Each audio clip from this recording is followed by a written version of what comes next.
أعوذ بالله من الشيطان الرجيم.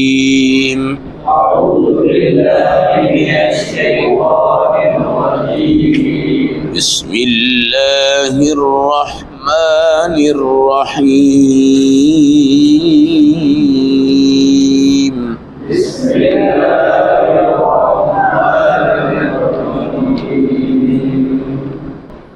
تلاوت کردہ آیات مبارکہ کا ترجمہ.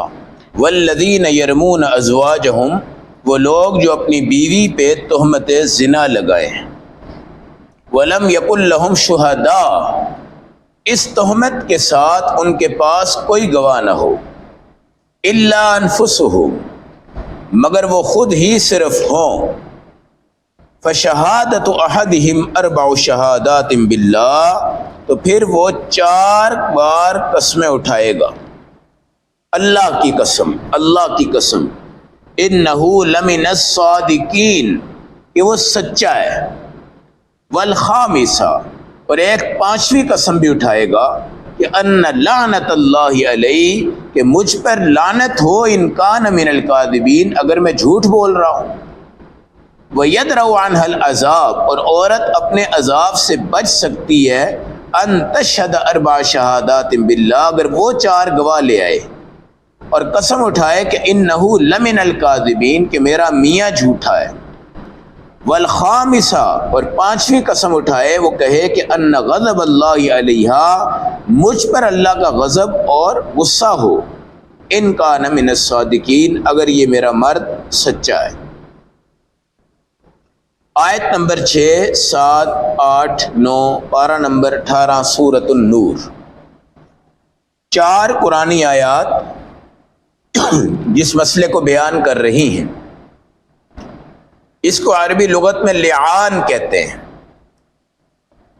اردو میں اس کا ترجمہ ہوتا ہے لعنت. لعنت.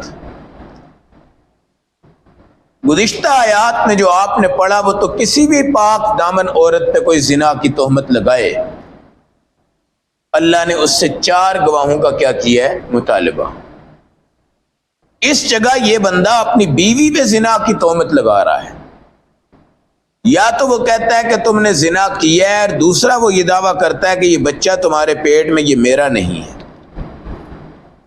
گویا یہ بھی تہمت ہے، یہ بھی تہمت ہے. اب اس کو یہاں بٹھایا جائے گا، بیوی سامنے بیٹھے گی، ایک مجمع ہوگا، قاضی سامنے ہوگا. یہ 4 بار کہے گا اللہ کی قسم، اللہ کی قسم، اللہ کی قسم، اللہ کی قسم، اس بیوی نے زنا کی ہے. 5ویں ایک قسم اور کہے گا. وہ قسم یہ کہے گا اگر میں جھوٹ بول رہا ہوں تو خدا کی مجھ پہ لعنت. اب اس کا یہ کیس جو ہے وہ قاضی نے سن لیا. اب عورت سے سوال ہے کہ تم کیا چاہتی ہو؟ عورت کہتی ہے کہ نہیں، مجھ سے ایسا نہیں ہوا. اچھا، اس کے بعد عورت بھی 4 بار قسم اٹھائے گی کہ اللہ کی قسم، اللہ کی قسم، اللہ کی قسم، اللہ کی قسم، یہ جھوٹا ہے، میں سچی ہوں. اور 5ویں قسم یہ کھائے گی اگر میں جھوٹی تو مجھ پہ اللہ کا غضب.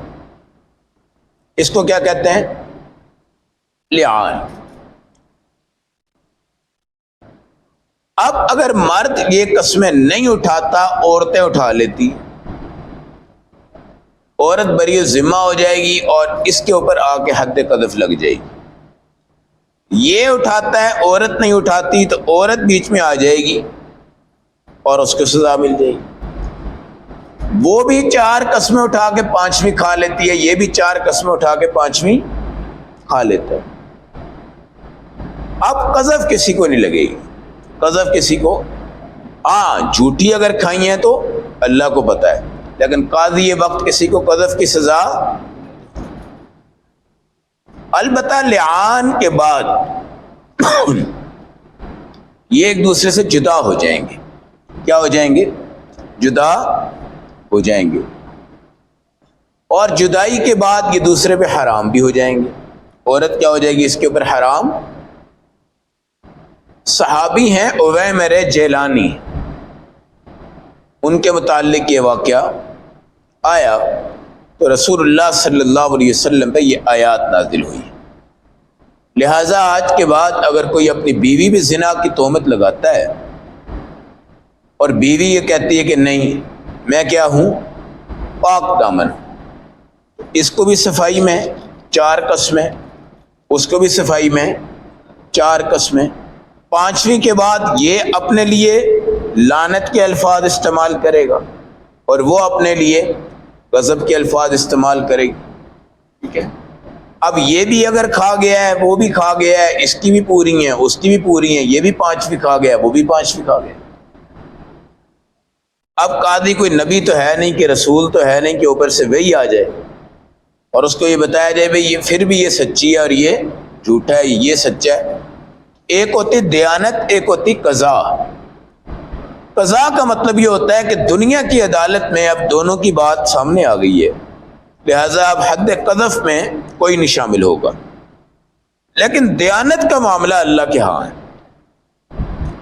اللہ جانتے ہیں بھئی اس میں سچا کون ہے اس میں جھوٹا کون ہے، اور یہ قسمیں اٹھانا قرب قیامت کی علامات میں سے ہے اور قسم کی کوئی اہمیت باقی نہیں رہ گئی۔ اس جگہ ایک اشارہ اور دیا گیا ہے کہ قسم اللہ کی اٹھانی ہے۔ کس کی اٹھانی ہے؟ اچھا، بعض لوگ اس کے اندر بہت بڑی جہالت کا دور رکھتے ہیں۔ کوئی بندہ کہتا ہے کعبے دی قسم، کوئی کعبے کی قسم نہیں ہوتی، یہ بات یاد رکھیں۔ کوئی کہتا ہے جی مسجد نبی دی قسم، مسجد نبی کی بھی کوئی قسم۔ کوئی کہتا ہے تیرے سر کی قسم، تیرے باپ کے سر کی قسم، تیرے بیٹے کے سر کی قسم، تو ہاتھ رکھ کے کھا لے قسم، بیٹے کے سر پہ ہاتھ رکھ کے بھائی 100 دفعہ رکھ لو، کوئی مسئلہ۔ تیری بیٹی کے سر کی قسم، بابا فرید الدین دی قسم، حضرت علی اجویری دی قسم، فلاں دی قسم، فلاں دی قسم، فلاں دی قسم۔ قسم کس کی ہوگی؟ صرف یا اس کے قرآن کی، یا اس کے قرآن کی، یا خدا کی یا قرآن کی۔ خدا اور قرآن ایک ہی چیز ہے، خدا اور قرآن، خدا متکلم ہے اور کلام ان کی ذات کا ہے، ایک ہی چیز ہے، ایک ہی۔ اللہ بھی غیر مخلوق ہے اور قرآن بھی غیر مخلوق ہے، اللہ بھی فنا سے پاک ہے اور قرآن بھی فنا سے۔ تو قرآن کی قسم اگر کھائی ہے آپ نے، خدا کی قسم، رب کی قسم، اللہ کی قسم، رحمان کی قسم، کریم کی قسم، غفور کی قسم، جو اللہ کے صفاتی نام ہیں، وہ ساری قسمیں ہو جاتی ہیں، ساری قسمیں۔ باقی کوئی کعبہ، مدینہ، مسجد اقصی، کوئی دربار، کوئی مزار، کوئی بزرگ، کوئی پیر، کوئی بابا، کوئی جوان، کوئی ولی، کوئی کتب، کوئی غوث، کوئی ابدال، کوئی صحابی، کوئی بھی ہو، کسی کی کوئی قسم۔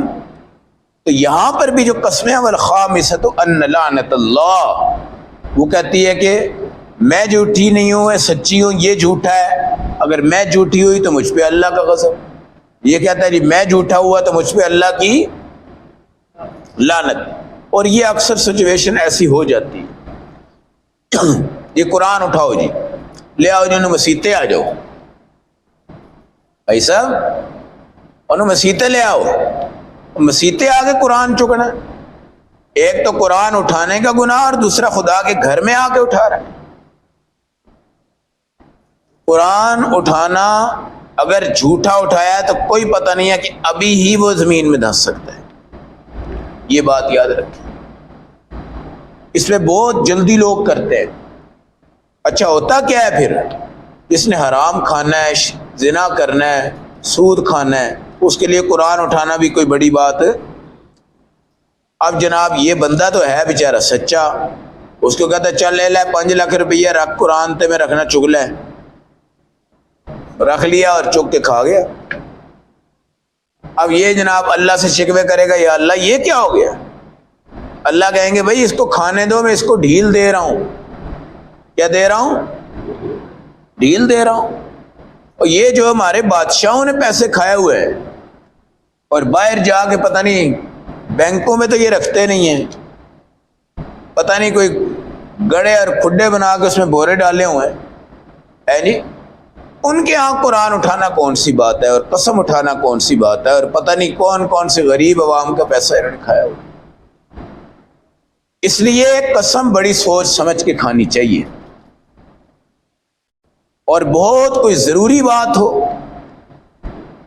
پھر بھی کسی اچھے آدمی سے مشورہ کیا جائے، اور اس کے بعد کسی آخری سٹیج کی بات رہ جائے جہاں اگر نہیں کھائے گا تو کوئی قتل و غارت شروع ہو جائے گا، یہ فتنہ گری شروع ہو جائے گی، یا کوئی بہت بڑا ملکی نظام تباہ ہوگا، یا اجتماعی نظام تباہ ہوگا، یا کوئی ایسا رشتہ ہے جو ایسا ٹوٹے گا کہ جس کے بعد کہیں خاندان ٹوٹ جائیں گے۔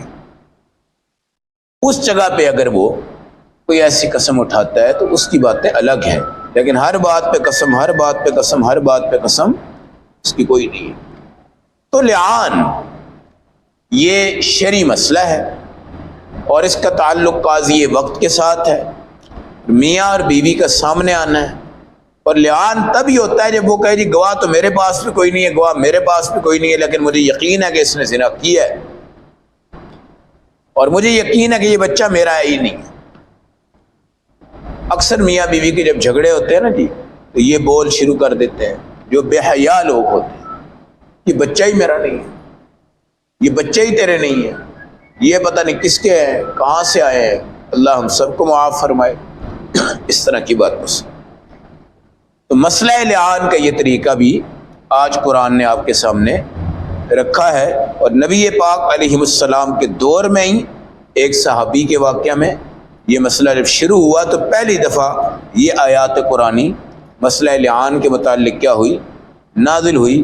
اللہ کے نبی صلی اللہ علیہ وسلم نے اپنی عدالت میں ادھر سے بھی قسمیں لی اور ادھر سے بھی قسمیں لی۔ آپ خود سمجھ سکتے ہیں کہ جہاں بہتان، الزام، فتنہ کتنا زبردست قسم کا تباہی کا ذریعہ ہے، ایٹم بم چل جائے تو اتنا نقصان نہیں ہوتا جتنا کسی پاک دامن خاندان پہ الزام لگتا ہے، لیکن اللہ رب العزت نے جہاں کل کی آیات میں کہا کہ 4 گواہ لے کے رہو ورنہ تمہیں 80 کوڑے لگیں گے، اور یہ 80 کوڑے جو ہوتے ہیں نا شرعی عدالت میں جب یہ پڑھتے ہیں تو پتہ نہیں وہ بچتا ہے کہ نہیں بچتا، چانس نہیں ہوتے کہ وہ بچ سکے، ٹھیک ہے، صحیح 80 کوڑے لگے ہوں۔ خاص طور پہ آج کل یہ فارم میں چکن کھانے والا تو 20 کوڑے بھی برداشت نہیں کر سکتا، یہ برداشت نہیں کر سکتے۔ اگر یہ کرے گا تو وہی کرے گا جو اللہ والا ہو، اور جو کہے کہ ہاں مجھ سے تہمت لگ گئی ہے، آپ مجھے سزا دے دو، میں اللہ کی رضا کے لیے سزا لینا چاہتا ہوں، اس کو اللہ برداشت کی توفیق دے دے، ورنہ 80 کوڑے کھانا کسی کے بس میں نہیں ہوتا۔ اس لیے بہرحال شرعی سزائیں ہیں۔ آج بھی یہ کہا گیا کہ اگر بیوی الزام لگاتی ہے، میاں الزام لگاتا ہے، کوئی بھی خامد اپنی بیوی کو کہتا ہے کہ تم زانیہ ہو، پھر بھی اس کو چھوڑو مت، بلکہ لعان کا نظام قائم کرو۔ لیکن آج کل کہاں ہے لعان؟ آج کل کوئی سسٹم ایسا نہیں ہے۔ یہ شرعی عدالت اور شرعی ملکوں کی باتیں ہوتی ہیں، ہمارے ہاں شریعت آئین میں ہے، ہمارے قوانین میں نہیں ہے، اور جو چند چیزیں ہمارے ہاں مروج ہے ان کو بھی پاش کرنے کی کوشش کی جاتی۔ تھوڑا بہت جو اسلام ہمارے اندر پایا جاتا ہے نا عملی شکل میں، اس کو آج کل ختم کرنے کی کوشش کی جا رہی ہے۔ چہ جائے کہ ہم یہ کہیں وہ 73 کے آئین میں جتنی شکیں تھی اس میں مرزائیوں کو جو کافر کہہ دیا گیا، آج کے ہمارے سارے حکمران اندر پس پردہ اس کو مٹانے کے چکر میں ہیں۔ نہ کوئی ہمارا ان میں سے باپ ہے، نہ کوئی ہمارا دادا ہے، نہ کوئی دادا ہے، نہ نانا ہے، نہ پڑنانا ہے، نہ بھائی ہے، نہ بیٹا ہے، ہمارا ان سے کوئی جسمانی رشتہ نہیں ہے، یہ ہمارا روحانی رشتہ ہے۔ روحانی طور پہ کوئی بندہ بھی ایسا نہیں ہے جس کے متعلق آپ یقین سے کہہ سکے جی اب ہم سو جاتے ہیں، اب جناب یہ قادیانی جو کافر ہیں یہ کافر ہی ہیں، اب کسی آئین میں کوئی ترمیم، ایسا سوچے بھی مت، ایسا سوچے بھی مت۔ دن رات اس فتنے کی سرکوبی کے لیے ہمارے علماء اور طلباء اور پتہ نہیں کہاں کہاں کے حضرات، جس میں عوام اور جوان طبقہ، سب حضرات اس کی پیرا دری کر رہے ہیں۔ اس لیے جو ہمارے آئین میں 4-5 چیزیں بڑی بڑی ہیں، اللہ کا شکر ہے، ان کو مٹانے کی کوشش کی جا رہی ہے۔ شریعت کا نظام ہو، لعان ہو، بندے میں خدا کا ڈر ہو، بندہ یہ کہے کہ یار 4 مرتبہ خدا کی قسم اٹھا کے میں الزام کر رہا ہوں، یہ تردید کر رہا ہوں، اور اللہ کا مجھ پہ غضب آ گیا، تو کیا بنے گا؟ اس لیے چور جو ہوتا ہے، ڈاکو ہوتا ہے، اس کے لیے مندر اور مسجد یہ برابر ہوتے ہیں، اس کے لیے قرآن انگلش یہ برابر ہوتے ہیں، اس کے لیے کباڑ خانہ اور اللہ کا گھر یہ برابر ہوتے ہیں۔ کبھی ایسا ہو جائے آپ حق پہ ہیں، اگلا بندہ باطل پہ ہے، وہ آ کے پھر بھی قسمیں اٹھا گیا ہے، اب عدالت نے سب نے اس کے حق میں فیصلے دے دیا، بھائی آپ صبر کریں، وقت کا انتظار کریں، ان اخذہ علیم شدید، اللہ جب پکڑتے ہیں بہت سختی سے پکڑتے ہیں، پھر اللہ کی طرف سے کوئی مہلت نہیں آتی۔ اس لیے بڑی بڑی قوموں کو اتنی ڈھیل اللہ نے دی کہ نبی کہنے لگے متی نصر اللہ، بھائی اللہ کی مدد کب آئے گی؟ یہ تو سارے دندناتے پھر رہے ہیں، پیچھے مجاہدین بیچارے پریشان ہیں، انبیاء پریشان ہیں، جنگوں میں کایا پلٹ رہی ہے۔ اللہ نے کہا الا ان نصر اللہ قریب، مدد آنے والی ہے، لیکن اللہ ان کو ڈھیل دے رہا ہے، اللہ ان کو ڈھیل دے رہا ہے۔ اللہ ہم سب کو ان تمام احکامات کے نفاذ کی توفیق نصیب فرمائے۔